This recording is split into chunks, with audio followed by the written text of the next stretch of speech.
Di sini saya akan memaparkan jurnal tentang pencegahan penyakit TBC paru yang utama dimulai dari dalam rumah penderita.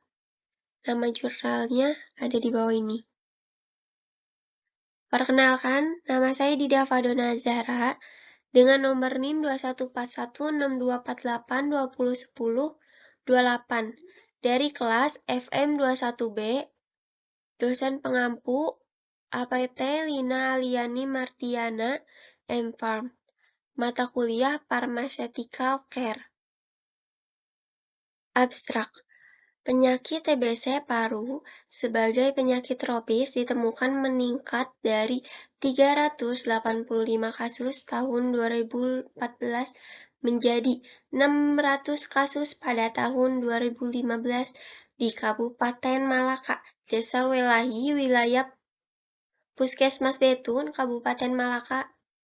Peningkatan angka ini menunjukkan lemahnya perilaku pencegahan penyakit TBC paru di masyarakat Malaka. Tujuan penelitian menganalisis hubungan perilaku pencegahan dengan resiko penularan TBC paru antar orang serumah. Metode penelitian dilakukan dengan metode cross-seksional pada populasi semua penderita malaria di Desa Welahi berjumlah 30 orang. Analisis dilakukan dengan cara univariat dan bivariat, menggunakan analisis Z-square serta observasi penderita di rumah. Hasil perilaku pencegahan penderita TBC paru di Desa Welahi, Kabupaten Malaka, 76,6%, cukup atau sampai kurang, penderita yang menularkan penyakit TBC paru ke anggota keluarga sebesar 66,7%, 20 penderita.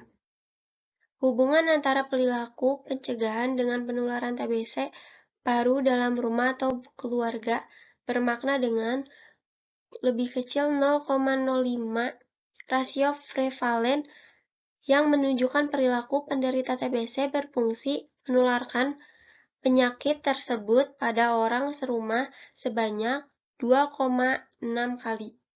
Kesimpulan pencegahan TBC penting dimulai dari rumah penderita sendiri.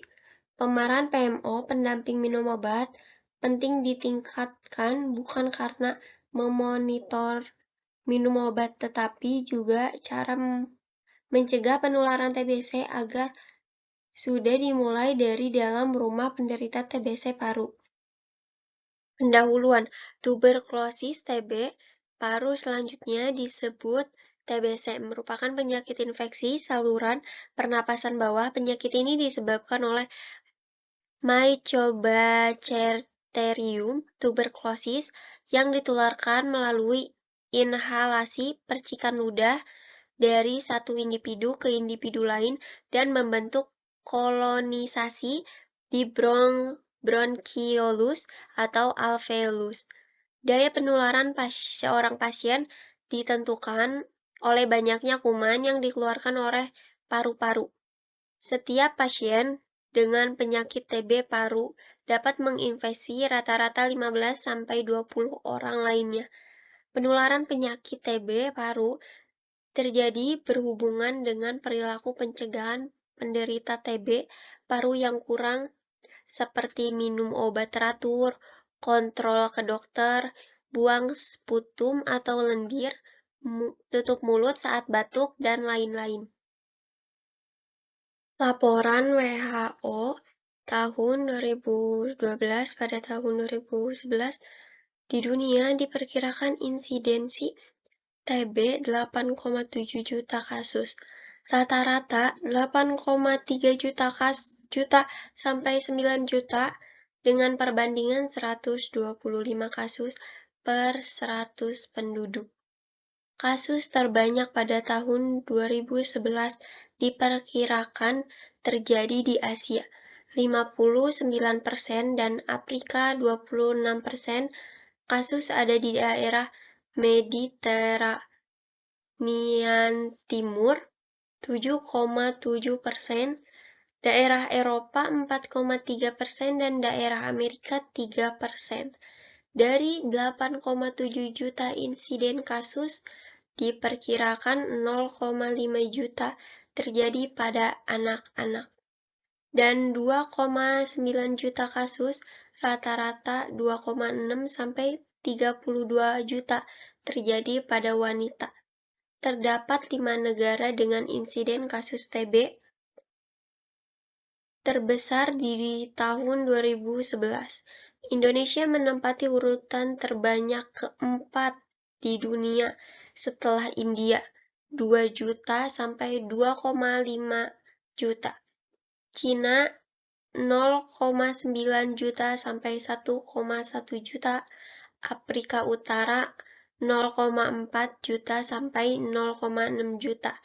Dan Indonesia 0,4 juta sampai 0,5 juta dan Pakistan 0,3 juta sampai 0,5 juta.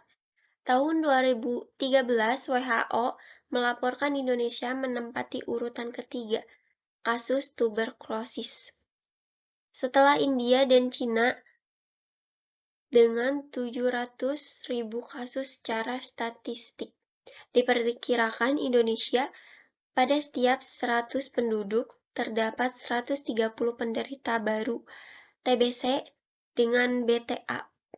WHO menetapkan target temuan kasus TBC melalui strategi DOTS sebesar 70% dan angka kesembuhan sebesar 85%. Untuk itu, pencegahan penularan TBC itu penting untuk mencegah adanya kasus baru TBC. Berdasarkan hasil riset kesehatan dasar atau Rikesda tahun 2018, ditemukan bahwa prevalensi TB pada semua umur secara nasional 10,4% dan prevalensi TB pada semua umur di Provinsi NTT adalah 0,3%. Prevalensi TB paru di Nusa Tenggara Timur pada tahun 2010 sampai 2011 pada pasien rawat jalan 2,1% dengan 1.859 kasus. Sedangkan prevalensi TB pada tahun 2012 mengalami peningkatan di mana pada pasien rawat jalan untuk TB paru klinis 10,08% dengan kasus 1.234 kasus pada dan untuk TB paru BTA positif 4,54% atau 556 kasus. Kasus penyakit TB di wilayah Kecamatan Malaka Tengah, Kabupaten Malaka, cukup tinggi. Data kasus penyakit TB yang dicatat di Puskesmas Betun, Kecamatan Malaka Tengah, menunjukkan tahun 2014 sebanyak 348 kasus. Pada tahun 2015, 3 bulan terakhir sebanyak 150 kasus. Puskesmas Betun, Kecamatan Malaka Tengah memiliki wilayah cakupan kerja 12 desa. Dari semua desa yang ada di Kecamatan Malaka Tengah, yang memiliki kasus terbanyak yaitu Desa Welahi. 50 kasus tahun 2015. Infeksi TB dapat terjadi secara primer atau infeksi primer dan tuberkulosis pasca primer. Infeksi primer terjadi pertama kali saat seorang terpapar dengan kuman TBC. Droplet atau kuman yang terhirup sangat kecil ukurannya sehingga dapat melewati sistem pertahanan mukosiler bronkus dan terus berjalan sampai alveolus dan menetap di sana. Infeksi dimulai saat kuman TBC berhasil berkembang biak dengan cara pembelahan diri di paru, yang mengakibatkan peradangan di paru Kelanjutan setelah infeksi primer tergantung dari banyaknya kuman dan respon daya tahan tubuh, karena pada umumnya daya tahan tubuh yang baik dapat menghentikan perkembangan kuman. Rendahnya daya tahan tubuh memungkinkan individu menjadi penderita TB paru dalam waktu beberapa bulan atau tahun secara infeksi primer.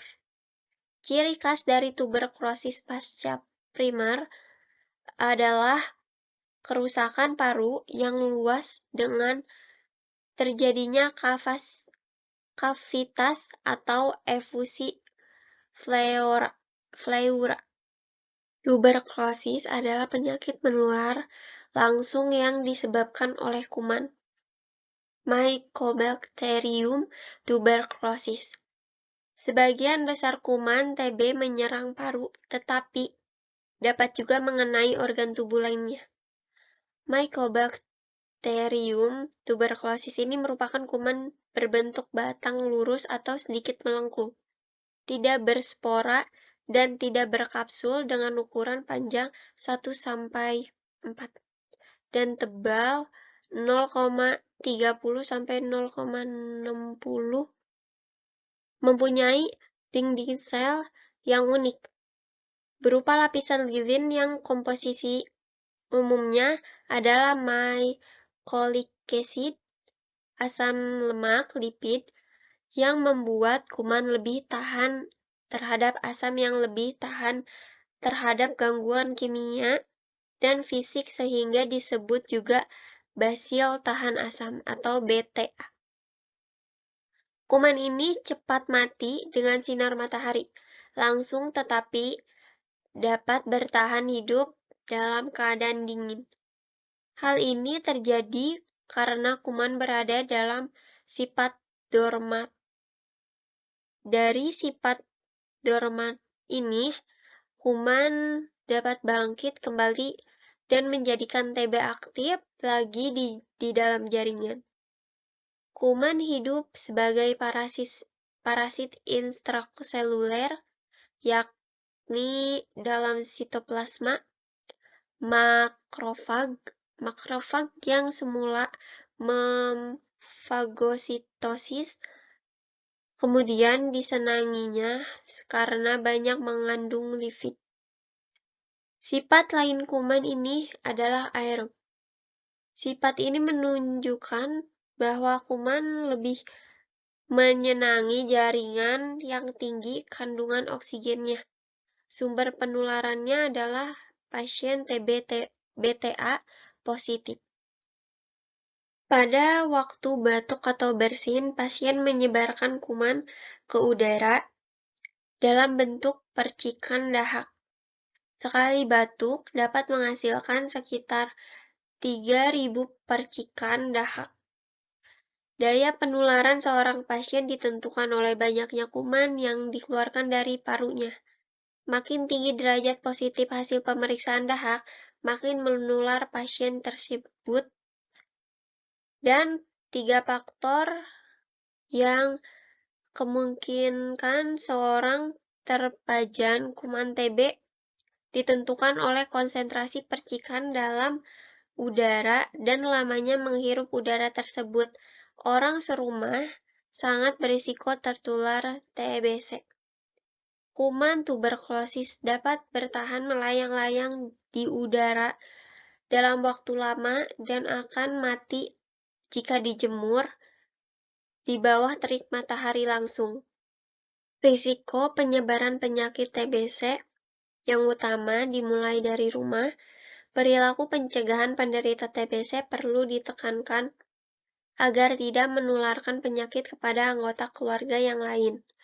Perilaku pencegahan dimulai dengan pemberian imunisasi BCG, diagnose dini TBC jika sudah ada gejala batuk menahun, pengobatan paket secara teratur dan rutin, sampai selesai paket pengobatan dan perilaku batuk. Buang sputum, minum obat teratur sampai tuntas. Untuk mengetahui perilaku penderita TBC dalam rumah dan efeknya terhadap anggota keluarga lain, Maka, dilakukan penelitian ini. Perilaku anggota keluarga turut berpengaruh atas penularan TBC antar orang serumah. Metode penelitian dengan pendekatan kuantitatif, metode cross-sectional studi dilakukan pada populasi 30 penderita TBC, pengumpulan data dengan wawancara menggunakan kuesioner, waktu penelitian Juli sampai Agustus 2015. Analisis menggunakan statistik deskriptif dan rasio prevalensi atau RP untuk menemukan dugaan faktor risiko penularan dari perilaku penderita TBC pada orang serumah. Penelitian ini dilaksanakan di Puskesmas Betun, Desa Welahi, Kecamatan Malaka Tengah. Kabupaten Malaka merupakan kabupaten baru di Provinsi NTT. Sebagai kabupaten baru, pembangunan kesehatan di sana masih terbatas. Hasil, penderita TBC di Desa Welahi yang terlibat dalam penelitian ini terdiri dari 14 perempuan dan 16 laki-laki. Puskesmas Betun berada dalam Desa Welahi. Desa Welahi mempunyai penderita TBC paling banyak dari 17 desa lain di Kecamatan Malaka Tengah ini. Dalam wilayah kerja Puskesmas Betun. Yang ke-1, analisis deskripsi. Bisa dilihat tabelnya yang ada di bawah ini. Ini keterangannya. Ada 43,4% responden berusia di atas 50 tahun. Keadaan ini berisiko sulit mengubah perilaku untuk mengadopsi perilaku baru. Perilaku pencegahan TBC. Pendidikan responden 83,3%, SD sampai SMP. Kondisi ini berisiko tidak menerima perilaku pencegahan yang diajarkan karena pendidikan dasar yang rendah. Pekerjaan responden 73,3% petani. Kondisi ini berisiko terpapar terhadap kuman TBC dari ludah yang dibuang penderita TBC di sembarang tempat. Yang kedua, analisis rasio prevalensi. Perilaku pencegahan penyakit TBC oleh penderita dengan risiko penularan dalam rumah dapat dilihat pada tabel yang kedua ini. Bisa dilihat tabelnya ini. Nah, hasil rasio prevalensi menunjukkan bahwa perilaku penderita TBC berpotensi menularkan penyakit tersebut pada orang serumah sebesar 20,6 kali. Hal ini didukung oleh karakteristik responden, jenis kelamin laki-laki sebanyak dan jenis kelamin dan jenis pembahasan penyakit TBC di Indonesia, lebih khusus Provinsi NTT, masih mengancam kesehatan masyarakat. Walaupun imunisasi BSG sudah mencapai ke desa-desa dalam wilayah NTT, namun penyakit TBC tetap mengancam penderitanya dan membawa kematian. Sejak tahun 2013, Indonesia termasuk negara dengan beban tuberkulosis tinggi.